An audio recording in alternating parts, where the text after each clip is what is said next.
Assalamualaikum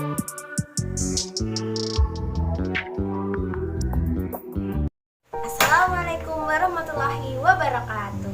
Hai, perkenalkan nama saya Anissa Wajarahmati. Nah, kali ini kita akan mempelajari mengenai HAM.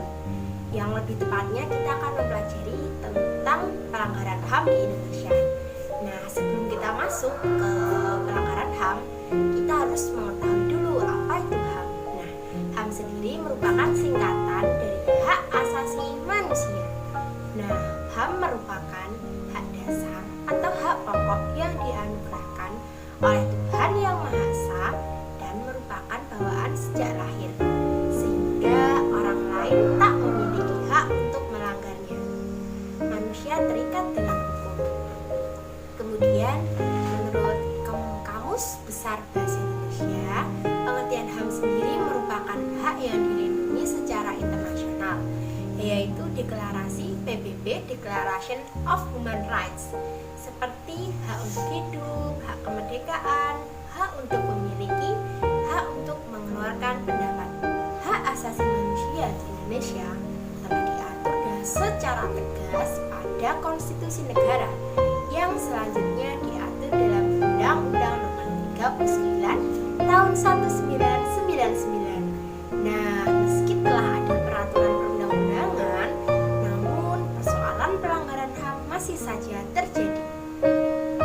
Pelanggaran HAM merupakan setiap perbuatan seseorang atau kelompok orang, termasuk aparat negara, baik disengaja ataupun tidak disengaja, atau kelalaian yang secara hukum mengurangi, menghalangi, membatasi, atau mencabut HAM seseorang atau kelompok orang yang dijamin oleh undang-undang ini dan tidak didapatkan atau dikhawatirkan tidak akan memperoleh penyelesaian hukum yang berlaku menurut Undang-Undang Nomor 26 Tahun 2000 mengenai pengadilan HAM.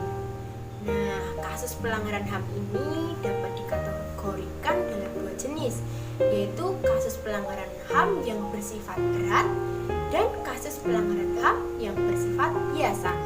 Nah, kasus pelanggaran HAM yang bersifat berat ini meliputi pembunuhan massal atau genosida, pembunuhan sewenang-wenang atau di luar putusan pengadilan,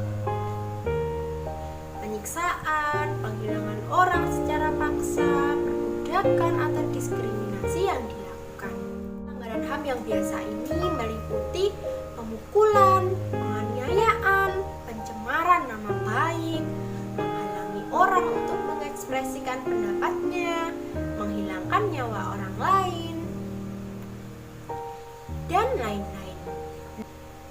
Nah, contoh kasus pelanggaran HAM di Indonesia ini sangat banyak ya, seperti kasus Tanjung Priok pada tahun 1984. Nah, pada kasus ini terjadi antara aparat dengan warga sekitar yang berawal dari masalah SARA dan unsur politis. Dalam peristiwa ini diduga terjadi pelanggaran HAM di mana terdapat ratusan korban meninggal dunia akibat kekerasan dan penembakan. Kemudian kasus selanjutnya yaitu terbunuhnya Marsinah.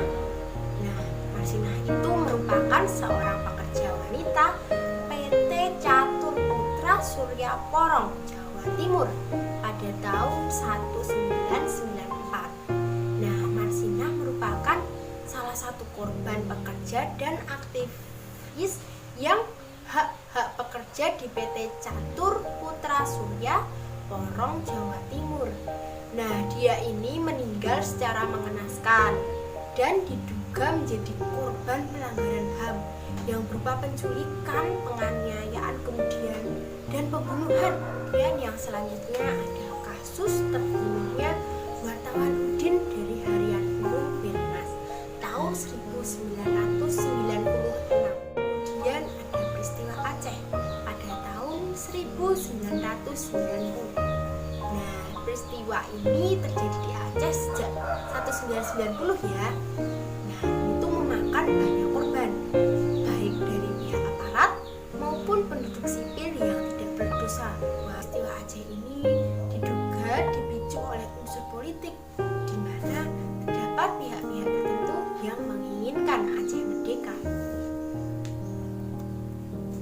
Kemudian ada peristiwa penculikan para aktivis politik pada tahun 1998. Nah, telah terjadi peristiwa penghilangan orang secara paksa atau biasa disebut dengan penculikan. Penculikan ini terhadap para aktivis yang menurut catatan Kontras ada 23 orang, 1 orang meninggal dan 9 orang dilepaskan serta 13 orang lainnya masih hilang.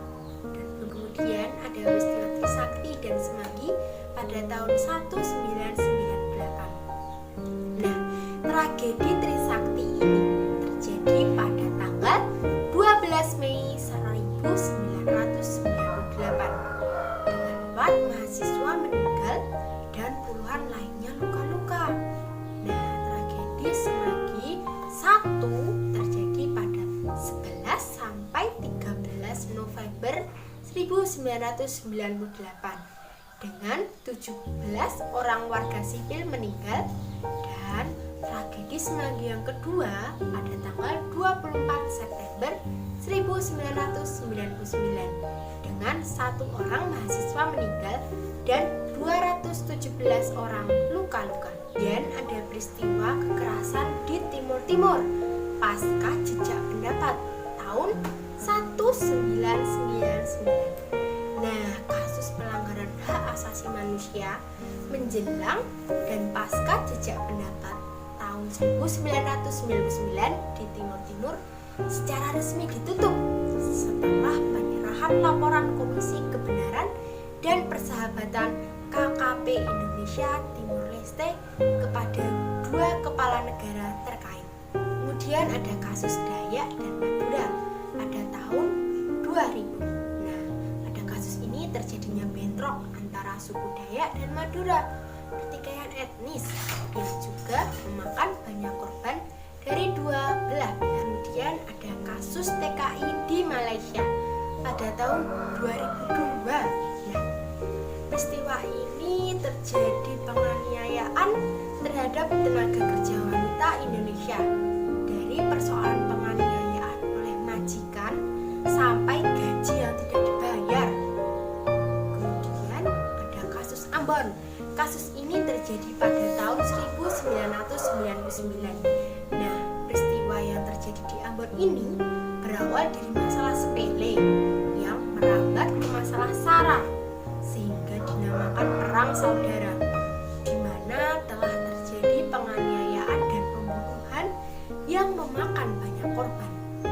Kemudian ada kasus Poso, yaitu pada tahun 1998 sampai dengan 2000. Nah, kasus ini telah terjadi bentrokan di Poso yang memakan banyak korban yang diakhiri dengan bentuknya Forum Komunikasi Umat Beragama atau biasa disebut dengan FKAUB di Kabupaten Dati 2 Poso. Nah, kemudian masih ada lagi nih kasus bom Bali pada tahun 2002 dan beberapa tempat lainnya. Nah, kasus ini terjadi peristiwa pengeboman di Bali, yaitu pada tahun 2002 dan 2005 yang dilakukan oleh teroris dengan menelan banyak korban rakyat sipil, baik warga negara asing maupun dari warga negara Indonesia itu sendiri. Kemudian ada kasus pembunuhan aktivis HAM Munir. Nah, kasus ini merupakan contoh melemahnya HAM ya di Indonesia. Kasus Munir juga merupakan hasil dari sisa-sisa pemerintahan Orde Baru yang saat itu lebih bersifat otoriter. Seharusnya kasus Munir ini dijadikan suatu pelajaran untuk bangsa ini agar meninggalkan cara-cara yang bersifat otoriter, karena setiap manusia atau warga negara yang memiliki hak untuk memperoleh kebenaran, hak hidup, hak memperoleh keadilan, dan hak atas rasa aman. Nah, selain itu dapat kita temukan pelanggaran HAM di sekitar kita yang menimpa anak-anak. Misalnya banyak anak di bawah umur dipaksa untuk bekerja, mencari uang untuk memenuhi